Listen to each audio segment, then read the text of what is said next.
All right, guys. Well, I'm back today taking a look at the Griffin Armament DUAL-LOK HRT-762 suppressor.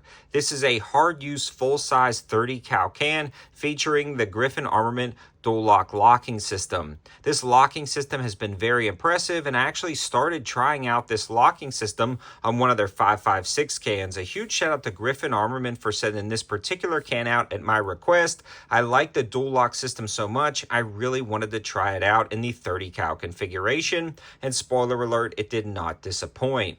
Now, not only is this going to be good for some of those smaller rounds like 300 blackout and 308, it's a hard use can designed for larger calibers. On top of that, the other cool thing about this can is if it's rated for a specific caliber, there will be no barrel length restrictions, although the longer the barrel, the longer the life of the can will be. But just know you do not have to worry about barrel restrictions with this can, which gets me to kind of my first point of this review. It's hard use nature and hard use design. That is all because of the materials used, and these guys know exactly what they're doing when it comes to suppressor manufacturing. They're using properly heat-treated 17-4 stainless steel and 718 Inconel, meaning this is going to be incredibly tough, as evident with the no barrel restrictions. FA rated, you're going to be able to run this thing hard without worrying about the durability of this can. Now, the next big thing about this can, other than the fact that it's going to be a hard use can, is that it features the DUAL-LOK mounting system. Now, the DUAL-LOK mounting system is very impressive, and I can show you guys off body how that works, but unfortunately, because of YouTube's ever-changing policies, I don't want to chance showing installation on an actual gun because who knows about the rule changes.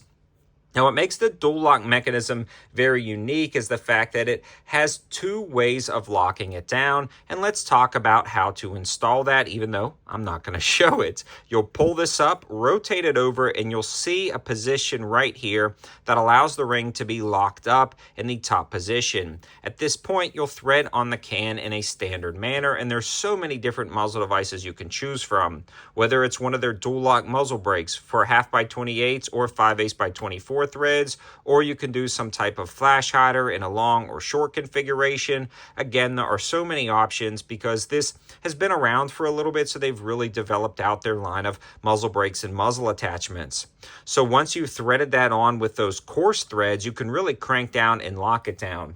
At this point, what you'll notice is there is 120 effective positions to ensure that the locking ring actually rotates over and locks down, utilizing these teeth right here to engage on the muzzle device, allowing it to physically lock in place. It cannot rotate left or right, making this one of the most secure locking methods I've ever used. On top of that, there is no ratcheting. There is no metal-to-metal contact where you're ratcheting something that could potentially wear out. You simply thread this on like a normal can and then lock it into place with this locking ring, and you are good to go with absolutely no worries about this can coming off.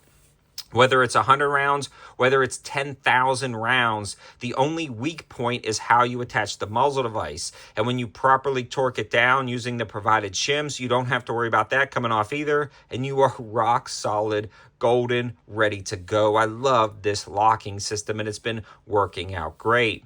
Now, the other great thing about this is a full-size can, so the volume on the can is good, so the sound suppression is good, and it sounds amazing, especially on subsonic 300 blackout, supersonic 300 blackout, 308, those 30 cals that it's supposed to be running. But it also sounds pretty darn good in this long configuration running 5.56, although the 5.56 DUAL-LOK system and a 5.56 dedicated can is going to be a little bit more sound better on a 5.56 can because it's a dedicated 5.56 can. Now, the dual locking mechanism itself will work on a 5.56 muzzle device or the 308 muzzle device because the only differences are going to be that hole size at the end as well as the thread pitch. So if you have a 30 cal dual lock can, you can run that down on a 5.56 and so forth. So something that's very interesting if you wanted to kind of swap out a lot of those muzzle devices and go with the dual lock mounting system, because not only a lot of times are you buying a suppressor, but you're also buying that mounting system. Now, the other good thing about this is it allows you to just have a good, solid nice can that's going to run and run hard without worrying about it coming loose. There is a lot of other cans on the market, especially with the fact that that tax stamp is going away. But having something that you don't have to worry about gives you that peace of mind to use as a rugged hard use can. A huge shout out to Griffin Armament for sending this out. Love the locking system, love the materials used, love the durability, and overall it's been a darn good can. There's a couple things that I do want to note. I would consider this more of a standard back pressure can with a more traditional baffle stack. Although this is actually pretty darn good with the EcoFlow baffles, and this is the 4th generation of the EcoFlow baffles, so it does a pretty good job.